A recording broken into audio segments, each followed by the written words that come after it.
I've always believed that the people you grow up with are the ones who stick around.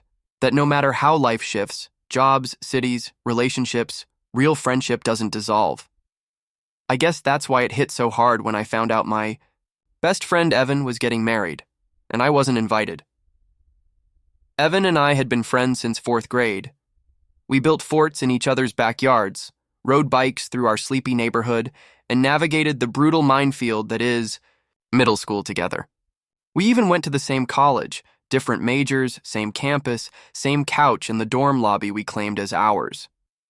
When I landed a job out of state 2 years ago, Evan was the one who helped me move.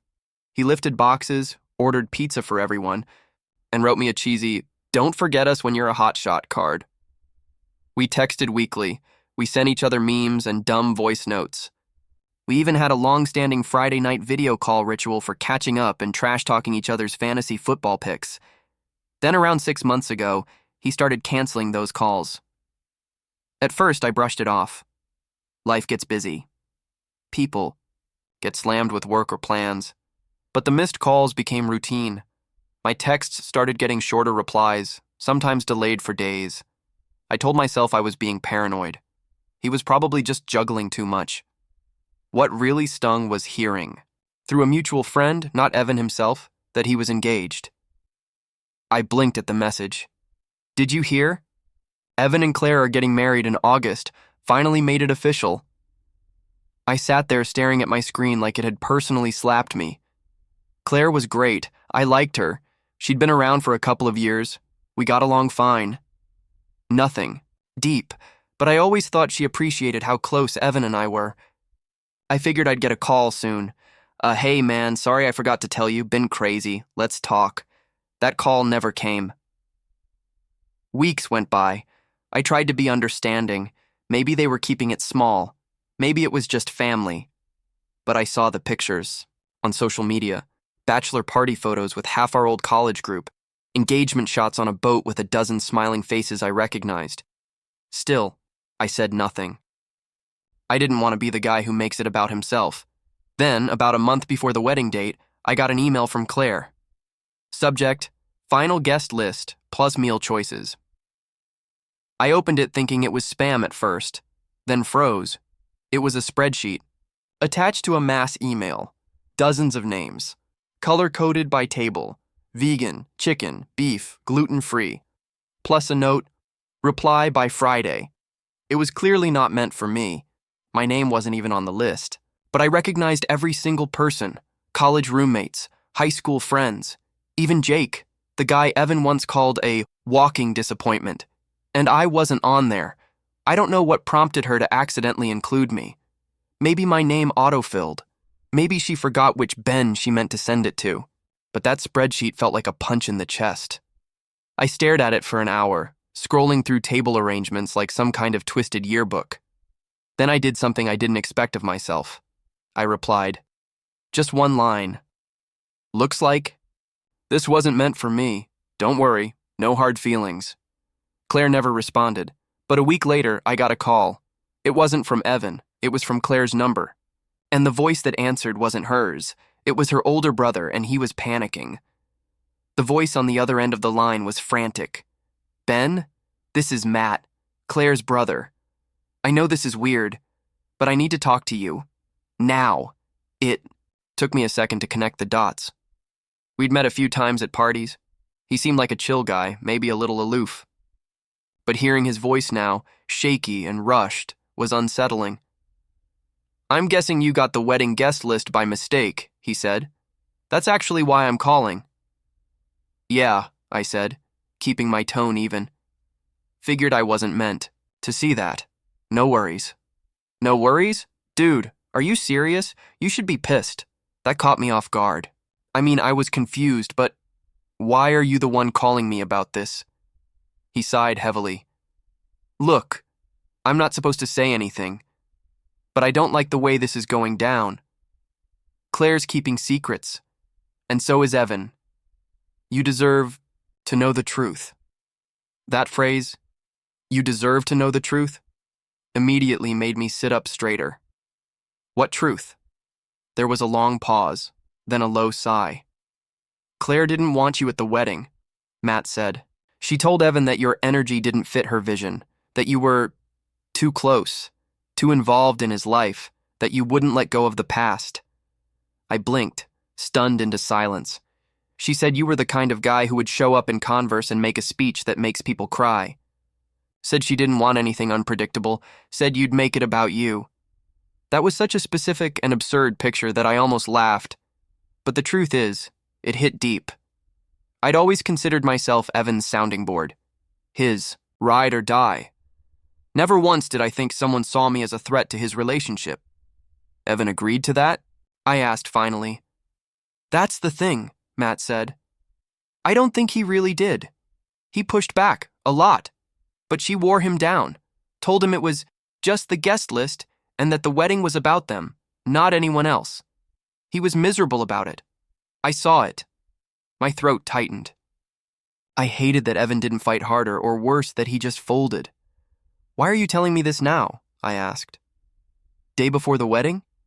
There was another beat of hesitation, then Matt dropped the bomb. Because Claire just walked. Out. What? She left the rehearsal dinner halfway through, took her purse, and said she needed air. That was 3 hours ago. She's not answering anyone's calls. I blinked, unsure whether this was karma, chaos, or both. And you're calling me because Evan won't talk to anyone. He's in his car, parked behind the venue, staring at nothing. I asked if he wanted me to call someone, anyone. He just said, Ben, I need Ben. The weight of that moment hit me like a brick. For all the silence, the distance, the lack of an invite, Evan still needed me. Matt gave me the address without asking if I'd come. I think he knew I would. I threw on the first decent shirt I saw, grabbed my keys, and got on the road. It was a 2-hour drive back to our hometown. The whole way there, I ran through every version of this I could imagine. Was she having second thoughts? Was Evan about to call off the wedding? Was I about to be his therapist again at 2 a.m? When I pulled up to the venue, I spotted Evan's car parked alone near the loading dock. I walked up slowly, heart racing. He was sitting in the driver's seat, window down, staring at the steering wheel. When he looked up and saw me, he didn't say anything at first. He just shook his head and muttered, I screwed everything up. Man. I didn't say anything right away. I just walked over, leaned against the hood, and waited. Evan rubbed his eyes like he hadn't slept in a week.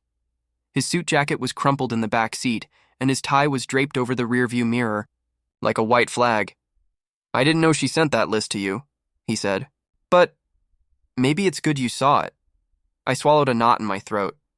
Yeah, open that one over leftover pizza. Evan laughed once, the kind that doesn't reach your eyes. Of course she spelled your name wrong. Claire never did. Pay attention to the people who mattered. That hit harder than I expected. So why did you let her do this? Why did you let her cut me out? His hands tightened on the steering wheel. Because I was tired of fighting. Tired of explaining why someone like you was important. Claire never got it. She thought we were too close. Thought it was weird that I still talk to you almost every day. We stopped talking every day a year ago, I pointed out. I know. That's when she really started feeling safe. Ouch. There was a pause before he said quietly, I didn't invite you because I didn't want to lose her. I turned to him. And now? She's gone. And I don't even know if I want her back. That surprised me. What happened? I asked. He exhaled slowly. Rehearsal dinner was tense. Her parents kept making passive comments about me not being polished enough. Claire laughed along.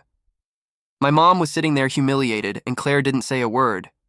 Then I asked her just once if she could make room for a toast from my best man. She said, If you mean Ben, absolutely not. I blinked.